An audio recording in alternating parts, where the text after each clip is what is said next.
بسم اللہ الرحمن الرحیم عن ابی ہریرہ رضی اللہ تعالی عنہ وعن کل الصحابة اجمعین قال رسول اللہ صلی اللہ تعالی علیہ وسلم لا تحاسدوا ولا تناجشوا ولا تباغضوا ولا يبيع بعضكم على بيع بعض وكونوا عباد الله إخوانا المسلم أخو المسلم لا يظلمه ولا يخذله ولا يكذبه ولا يحقره التقوى هاهنا ويشير إلى صدره 3 مرات بحسب امرئ من الشر أن يحقر أخاه المسلم كل المسلم على المسلم حرام دمه وماله وعرضه رواه مسلم أو كما قال عليه الصلاة والسلام۔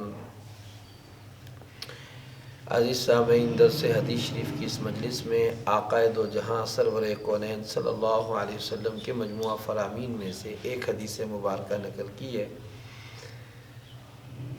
امام مسلم رحمۃ اللہ علیہ نے اپنی سند سے اس روایت کو نقل کیا ہے۔ راوی حضرت ابو ہریرہ رضی اللہ تعالی عنہ ہیں۔ کچھ آداب معاشرت کے بیان فرماتے ہیں۔ دین اسلام نے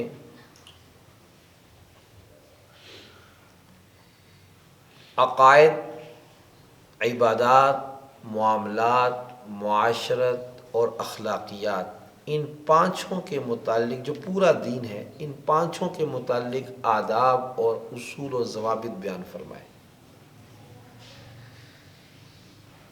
جو ان پانچوں پر عمل پیرا ہو وہ کامل ایمان والا ہے۔ جس میں نقص ہے اتنا ایمان میں نقص ہے، اتنا اسلامی مسلمانی میں نقص ہے۔ تو دین اسلام نے 5 چیزوں کو اہمیت کے ساتھ بیان کیا اور پورے ان 5 چیزوں کا احاطہ کیا ہے اپنے قوانین، اپنے ضوابط کے ذریعے۔ ان میں سے ایک اہم پہلو معاشرت بھی ہے۔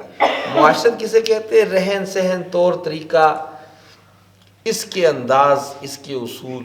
اس میں اصل الاصول وہ ہے المسلم من سلم المسلمون من لسانہ و یدہ۔ کامل مسلمان وہ ہے، حضور نے فرمایا صلی اللہ علیہ وسلم نے، جس کی زبان اور ہاتھ سے دوسرا مسلمان محفوظ ہے۔ یہ معاشرت کا اصل الاصول ہے۔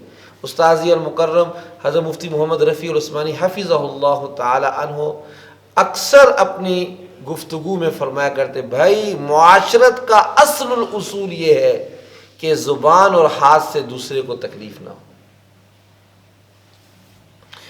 نبی مکرم صلی اللہ علیہ وسلم کی بعثت کے مقاصد 2 بڑی اہمیت کے ذکر کیے گئے۔ ایک یہ کہ اللہ تعالیٰ کے احکامات بغیر کم و کاس کے بندوں تک پہنچانا، اللہ کے بندوں تک پہنچانا، یہ انبیاء کی بعثت کا ایک اہم مقصد ہے۔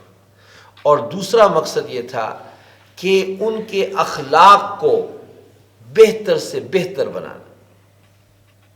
فرمایا انما بعثت لاتمم مکارم الاخلاق، مجھ کو اخلاق عالیہ کی تکمیل کے لیے اللہ پاک نے مبعوث کیا، یہ حضور صلی اللہ علیہ وسلم نے فرمایا۔ اس حدیث مبارکہ کی پہلی بات پر گفتگو کل کی مجلس میں ہوئی کہ لا تحاسدوا، آپس میں حسد نہ کرو۔ حسد لغت میں کسے کہتے ہیں، شریعت میں کسے کہتے ہیں، اور حسد سے کیسے بچا جا سکتا ہے، اس پر کل کی مجلس میں سیر حاصل گفتگو ہو چکی ہے۔ آج کی مجلس میں دوسرا عنوان فرمایا لا تناجشوا۔ نبی صلی اللہ علیہ وسلم نے فرمایا لا تناجشوا، کیا مطلب ہے؟ یعنی تم میں سے کوئی کسی کے ساتھ دھوکہ بازی نہ کرے۔ نجش کہتے ہیں خرید و فروخت میں دھوکہ دہی کو، لغت میں کہتے ہیں نجش کہتے ہیں خرید و فروخت میں دھوکہ دہی کو۔ اس کی مختلف صورتیں، مثلا آپ کا ایک سامان ہے وہ بک نہیں رہا، یا ایک سامان کی جنس ایسی ہے جو بہت بک رہی ہے اور دوسری نہیں بک رہی، آپ دونوں کو نتھی کر دیتے ہیں، کہتے ہیں یہ بھی خریدیں اور یہ بھی خریدیں تو اتنے کی الگ نہیں ملے گی، الگ الگ قیمت نہیں ہے، آپ ایک جو بک رہی ہے چیزیں اس کو، اور ایک جو نہیں بک رہی چیزیں نکمی چیز ہے اس کو اس کے ساتھ ملا کر قیمت میں اضافہ کر کے آپ کہتے ہیں کہ یہ اتنے کی آپ کو خریدنی پڑے گی، الگ کر کے ہم نہیں دیں گے آپ کو، کہ آپ کہیں کہ یہ اچھی والی تو میں لیتا ہوں یہ نکمی نہیں لیتا، ایسے نہیں ہوگا، دونوں چیزیں اکٹھی ملیں گی۔ یہ بھی دھوکہ ہے، نجش ہے۔ اس میں آپ جو زائد پیسہ لے رہے ہیں اور اصل کے ساتھ ایک نکمی بھی ملا رہے ہیں، وہ اصل کی وجہ سے وہ نکمی بھی خرید رہا ہے، تو گویا آپ اس کو مجبور کر رہے ہیں اور اس سے زائد پیسہ وصول کر رہے ہیں، تو یہ بھی دھوکہ دہی میں آتا ہے۔ بعض نے کہا ہے کہ سود خور اور خائن کو ناجش کہتے ہیں، ناجش، سود خور کو اور خیانت کرنے والا، اور کسی بھی قوم کی ترقی کا انحصار اس کے تجارت پر ہے، اقتصادی ترقی کا انحصار تجارت اور کاروبار پر ہے، چنانچہ ماضی، حال اور مستقبل ہر دور میں ترقی کی منازل انہی قوموں نے طے کی ہیں جن کا تجارت پر غلبہ ہوتا ہے۔ معاشرتی اصول و ضوابط کا پابند بناتا ہے، زندگی کے ہر گوشے میں ان کی صحیح رہنمائی کرتا ہے۔ دین اسلام اپنے فرزندوں کو تمام معاملات کے متعلق اصول و ضوابط اور مکمل نظام حیات سے روشناس کرواتا ہے۔ اس لیے تجارت کے اہم اور ضروری پہلو کو نظر انداز کرنے کی بجائے صحیح، مفید اور کارآمد رہنمائی کرتے ہوئے جھگڑے، فساد، تنازع، اختلاف، ہر موقع اور محل کو ناجائز اور حرام قرار دیتا ہے تاکہ معاشرہ امن و امان کا گہوارہ بنا رہے۔ اسی وجہ سے نبی کریم صلی اللہ علیہ وسلم نے اس روایت میں غلط طریقے سے کاروبار کرنے والے کو متنبہ کرتے ہوئے دھوکہ دہی اور ناجائز طور پر نفع حاصل کرنے سے منع فرمایا۔ حدیث میں آتا ہے، حضرت عبداللہ ابن عمر رضی اللہ تعالی عنہ نقل کرتے ہیں کہ نبی صلی اللہ علیہ وسلم نے فرمایا انہ نہا عن النجش، کہ نبی کریم صلی اللہ علیہ وسلم نے تجارت میں دھوکہ دہی سے منع فرمایا، تجارت میں دھوکہ دہی سے منع فرمایا۔ اس بات پر تو سارے علماء کا اتفاق ہے کہ گاہک کو دھوکہ دینا اور سامان کے ساتھ کسی ایسی چیز کا اضافہ کر دینا جس کو گاہک خریدنا نہیں چاہتا ناجائز اور گناہ ہے، لیکن کیا اس ایسی بے صحیح ہو جائے گی یا نہیں ہو جائے گی، اس میں اختلاف ہے۔ امام احمد بن حنبل رحمۃ اللہ علیہ فرماتے ہیں یہ بے فاسد ہے، صحیح بے نہیں ہے۔ امام مالک رحمۃ اللہ علیہ فرماتے ہیں یہ بے موقوف ہے، جو خریدار ہے اگر وہ راضی ہو جائے تو ٹھیک ہے، اگر وہ راضی نہیں ہوتا تو ٹھیک نہیں ہے۔ اور جمہور فقہا فرماتے ہیں اگرچہ بیچنے والا دھوکہ دے رہا ہے گناہگار تو ہوگا مگر بے صحیح ہو جائے گی، گناہگار تو ہوگا لیکن بے یعنی خرید و فروخت صحیح ہو جائے گی۔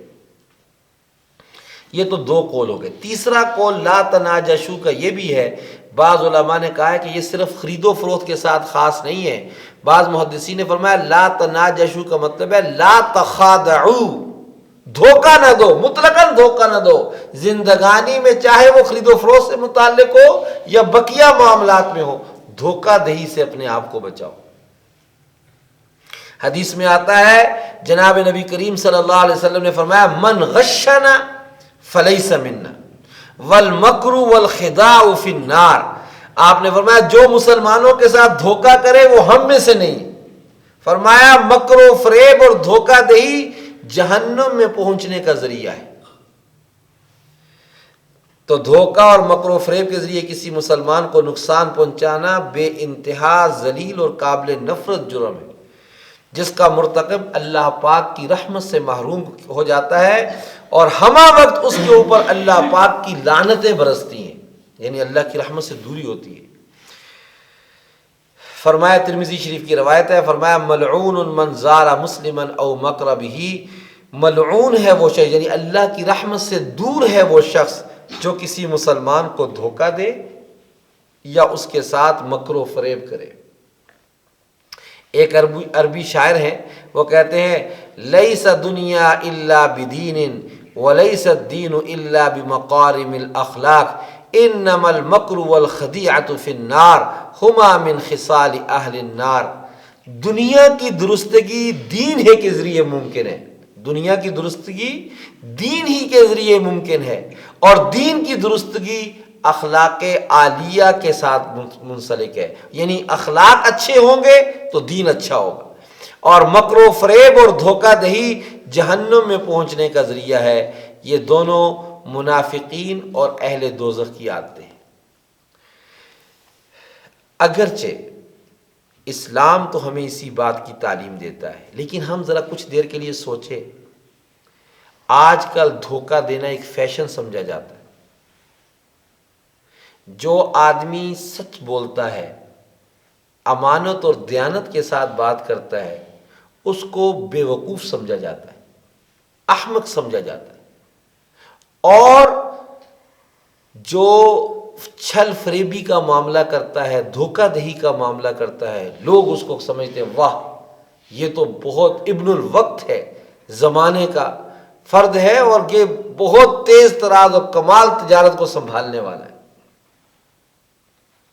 حالانکہ نبی آخر الزماں صلی اللہ علیہ وسلم نے اس کو انتہائی جرم قرار دیا ہے اور انتہائی برا عمل قرار دیا ہے.